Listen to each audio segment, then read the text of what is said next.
আবার মহাকাশ সফরে যেতে চলেছে আমেরিকার বায়ুসেনার রহস্যময় মহাকাশযান X-37B, যা পরিচিত সুপার সিক্রেট বিমান হিসাবেও।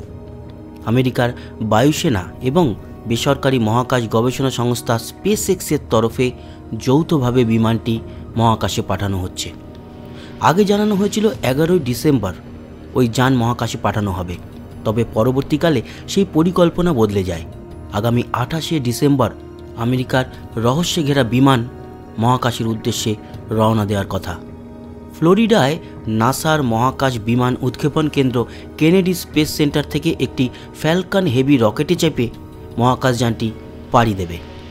আমেরিকার বিমান বাহিনীর মানববিহীন বিমানকে নিয়ে বহু রহস্য রয়েছে। পৃথিবীর কক্ষপথে এখনও পর্যন্ত 5টি দীর্ঘমেয়াদী অভিযানে পাঠানো হয়েছে X-37B-কে।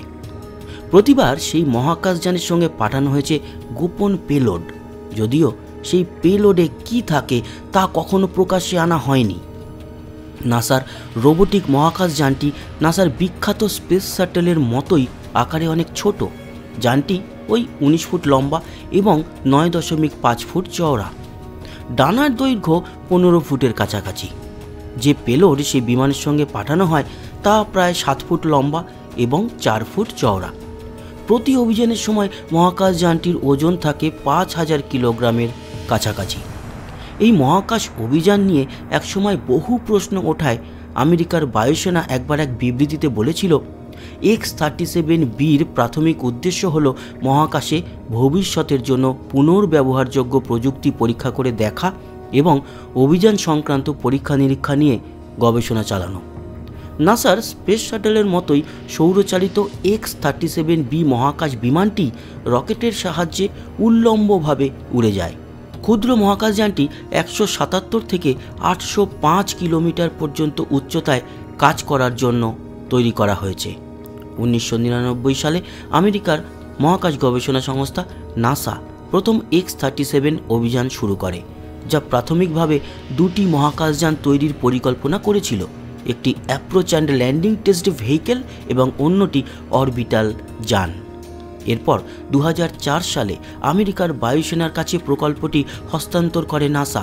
বায়ুসেনার defence advanced research projects agency, সংক্ষেপে DARP, তার হাতে তুলে দেওয়া হয় এই প্রকল্পটি। 2006 সালে LLTV মহাকাশযানের কাজ শেষ করে। বেশ কয়েকটি পরীক্ষা করে দেখাও হয়, কিন্তু নাসার পরিকল্পনা করা অরবিটাল কখনোই তৈরি হয়নি। তবে সেই অরবিটাল যানের অনুপ্রেরণা থেকেই X-37B তৈরি হয়। X-37B যানটির দায়িত্ব যায় আমেরিকার বায়ুসেনার কাছে। যানটি এখন সে দেশের বায়ুসেনার র্যাপিড ক্যাপাবিলিটিস অফিস দ্বারা পরিচালিত হয়। দুটি ভিন্ন X-37B বিমান মহাকাশে মোট 5টি অভিযানে গিয়েছে, যেগুলো পরিচিত OTV-1 মানে অরবিটাল টেস্ট ভেহিকেলের সংক্ষিপ্ত নাম, OTV-1, OTV-2, OTV-3, 4 এবং 5 নামে।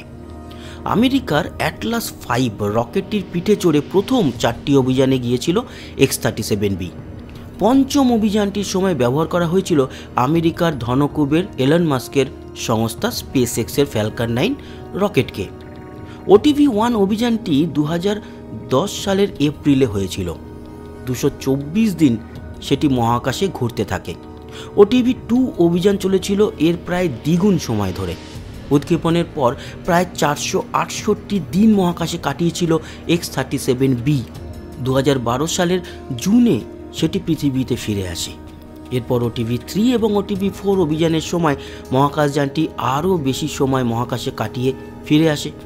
চতুর্থ অভিযানের সময় যানটি 718 দিন মহাকাশে ছিল। 2017 সালের 7ই সেপ্টেম্বর পঞ্চম অভিযানে গিয়েছিল X-37B। 780 দিন মহাকাশে কাটিয়ে ফিরে আসে সেই যান। কিন্তু কেন এই বিমান রহস্যজনক? X-37B এবং এর পেলোডগুলি নিয়ে বারবার সাবধানী হতে দেখা গিয়েছে নাসাকে। এই মহাকাশযান নিয়ে বহু জল্পনাও রয়েছে। জল্পনা রয়েছে X-37B বিমানটি আদতে এক বিশেষ অস্ত্র, যার অন্যান্য দেশের উপগ্রহগুলির ছবি তোলার এবং ক্ষতি করার ক্ষমতা রয়েছে। তবে মহাকাশযানটি খুব ছোট হওয়ায় অন্য উপগ্রহে সহজেই নজরদারি চালাতে পারে বলেও মনে করা হয়। যদিও বিজ্ঞানীদের দাবি আকারে ছোট হওয়ায় অন্য উপগ্রহের ক্ষতি করার ক্ষমতা নেই X-37B'র। মহাকাশযানটি একবার অভিযানে গেলে কেন এতদিন মহাকাশে কাটায় তা নিয়েও ধোঁয়াশা রয়েছে। সেটি মহাকাশে কি করে তারও কোনো স্পষ্ট ব্যাখ্যা পাওয়া যায়নি। আবার অনেকের দাবি প্রতিটি অভিযান শেষে X-37B পৃথিবীতে পৌঁছলে বিজ্ঞানীরা তেজস্ক্রিয়তা রোধী পোশাক পরে বিমানের অন্দরে যান। তাহলে কি মহাকাশ থেকে কোনো বিশেষ পদার্থ খুঁজে নিয়ে আসে X-37B? রয়েছে ধোঁয়াশা। বন্ধুরা, কেমন লাগলো এই তথ্যমূলক ভিডিও? আশা করি ভালো লেগেছে। সঙ্গে থাকবেন আমাদের, সাবস্ক্রাইব করে লাইক শেয়ার অবশ্যই করবেন। কমেন্ট বক্সে আপনার গুরুত্বপূর্ণ মতামত জানাবেন। আসি আবার দেখা হবে। সবাই ভালো থাকবেন, সুস্থ থাকবেন। টাটা।